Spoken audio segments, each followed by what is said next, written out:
What is going on, SHIPIT Nation YouTube station? We are back with another edition of the MLB Quick Hit Video. It's your boy Ham. It is Sunday, May 25th. We're going to break this 9-game slate down for you. Obviously, got that Yankees-Rockies game over on FanDuel. Certainly can play those Bronx Bombers in Coors Field one final time. But we're going to focus in on this 9-gamer over on DraftKings. It's an interesting slate, in my opinion. You got some pretty good pitching. You got some deeper pitching, I would say. Not so many great bats, in my opinion, but let's break it all down. Talk about some starting pitching first up. And for me, it's going to be your boy Robbie Ray taking on this Nationals team, 10-1. Nationals striking out about 24% over the last 30 days versus left-handed pitching. Don't have much pop against left-handed pitching either as well. Pretty abysmal across the board over the last 30 days. They've just hit 4 bombs in 200, almost 250 plate appearances against lefties. And Robbie Ray gets a lot of hate, I feel like, but all he does is go out there and put up 20-point DraftKings points performances. Does have the occasional blow-up spot, does have the occasional walk. So certainly if you wanted to fade in tournaments, I think that's certainly fine. But for me personally, he's SP1 on the slate.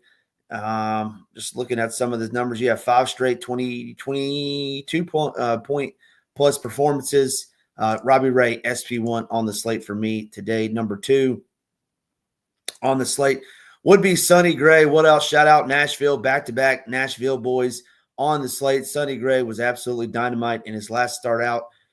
Gets a little tougher matchup today at home versus the Snakes out of the desert. Hey, those Snakes haven't been hitting that well in St. Louis. Sonny Gray pitches, I think pitches a little bit better at home.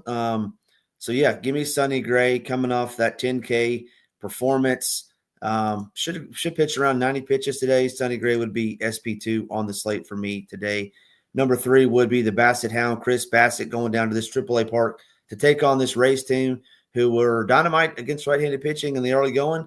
Now they've slowed down a little bit, striking out at a much higher clip on the season, have been very bad against right-handed pitching, about 26% versus right-handed pitching over the last 30 days. We know this Rays team, not a big home run hitting team, only 17 home runs and 650 plate appearances over the last 30 days. So they're not going to beat you with the long ball. It's going to be more dink and dunk. Don't hit for much power over there. I think Bassett can limit the damage for the Rays. Number 3 for me would be number 4 for me would be a former Vandy boy coming off his shortest outing of the season. Walker Buehler, doll cussing umpires, which you love to see when you miss a pitch right down the middle. Hey, you deserve to be held accountable. So salute to you, Mr. Buehler, for doll cussing that ref or umpire. He was terrible. Get him out of the game as well. But I think you come back today. We saw what Lucas Giolito did last night against the Orioles, limiting them to 0 runs. And this Orioles team, they do have some pop. Certainly understand if you want to do a one-off. But at 7,300, I like Walker Buehler tonight to get some Ks and to rack up some scoreless innings. The next 2 pitchers I want to talk about, we'll lump them in there together. First off, let's talk about Logan Henderson. Logan Henderson burst onto the scene, $9,600 over on DraftKings. And all he does is go out and put up 20-point performances. Now he gets a ballpark upgrade. Now he gets to take on this putrid Bucks lineup across the board. Logan Henderson, pretty good start to the season for him. This Bucks team struggles against right-handed pitching.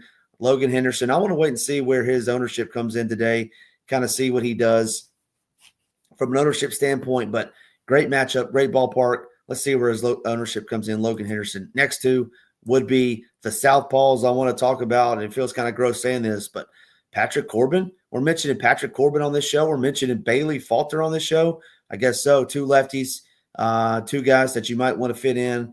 SP2 on DraftKings, 68, 6,700. They're neck and neck with each other. But, hey, the White Sox, they're bad. They're very bad versus lefties. Brewers, they're not bad, but they're very bad versus left-handed pitching. So do we need the bats? Do we need the savings to get to these guys? I want to see, similar to Henderson, I want to see where their ownership comes in. If they're not going to be highly owned, hey, I'm going to take some shots on Bailey Falter and Patrick Corbin, both in great spots today. Won't get better spots than this for for Corbin and Falter. So I'm going to have them in the player pool for certain. That's about, 7 guys in the player pool today with Robbie Ray leading the way. Let's talk about some of the bats that we want to get to. And first up, going to go back to Beantown. Dean Creamer on the hill. Give me these Red Sox. We're going to see what life is like without Bregman. We saw that second game. They struggled a little bit, but maybe they were just tired. They've been putting up runs left and right. Had a 19 spot on Friday night, I believe. But yeah, get Dean Creamer. Love the lefties first, and then spread it around there. Abreu, Devers, folks like that. But Red Sox will be my number 1 stack. Number 2 for me, I'm gonna say 2 and 3. We'll lump them together. Mariners and the Giants. Giants get to take on your boy Michael Soroka, who's very bad. So yeah, give me some Giants. They struggled yesterday. Some kid named Jake Irvin sliced and diced them, but I think they get back on the horse today against Soroka. So yeah, give me some Giants as my stack behind the Red Sox that I like. The next would be the Mariners taking on Colton Gordon. I think the Mariners get to him today. I like the guy, like Raleigh, Polanco, J-Rod. The guys at the top would kind of be my preference for the Mariners, but Mariners and Giants would be the next guys for me. Number 4 would be the Blue Jays taking on Ryan Pepio in that AAA park. Blue Jays, tough to stack, don't hit a lot of bombs themselves, but Pepio is not very good, in my opinion. Give me some of these Jays. Yeah, my 4th ranked stack, just looking at versus right-handed pitching. Yeah, they're middle of the pack, but I think they could get to Pepio today. Let me check one thing. Yeah, they're middle of the pack. They don't strike out a whole ton, around 20%. They've hit some bombs, 26 bombs over the last 750 plate appearances. They're certainly found as the 4 stack. My value stack would be the Rangers taking on my boy Davis Dean Martin, who's not an MLB caliber pitcher. My boy Jock Jams, RIP to Jock Jams. Fractured hand. So he'll be on the shelf. He saved me $121 on Friday night. So give me these low-owned or value Rangers that will take. And my low-owned stack would be these Twinkies. Bubic has been dominant this year, but hey, Minnesota's pretty good against left-handed pitching. I'm going to mention him here in a minute. I'll just go ahead and mention him now since I let the cat out of the bag. But I really like Carlos Correa. I know he came back Friday, hit a bomb in his first at-bat, then got left out of the lineup. But if Correa's in the lineup, this makes it a lot stronger lineup. But yeah, give me these Twins. Only if Correa's in. I think he's a cornerstone if you're going to do like a Twins mini or something like that. Right into the one-offs and the top hitters, Correa would be up there. Really like him today. Obviously, monitor, make sure he's in the lineup, but give me some Carlos Correa. Second up for B would be in that Boston game, Rafael Devers. Looks great today against Dean Creamer. Rafael Devers has looked great against everybody over the last 30 days. Randy Johnson in his prime couldn't get Rafael Devers out right now, so give me some Devers. My home run call of the day would be Seiya Suzuki taking on Nick Lodolo in the Great American Small Park. SuzukiBomb.com. He will hit a home run today. You can go ahead and mark that down. Take a picture of it. Put your home run call in the chat below. Make sure you hit that like. Make sure you hit that subscribe. Put that home run call, Seiya Suzuki. He will hit a bomb today. You can take that to the bank. Fourth up for me would be Rhys Hoskins. Rhys Hoskins taking on Bailey Falter. If you're not playing Bailey Falter, certainly think Rhys Hoskins is fine as a one-off today. Only $4,200. He's in a great price. Mentioned Correa already. My last one would be in that same game that Rhys Hoskins is playing in. Let's talk about O'Neal Cruz. Goodness gracious love. What is this kid doing this year? Just going out there, cutting up day in, day out. O'Neal Cruz having a great season. He's going to get to this Henderson character today. $5,800.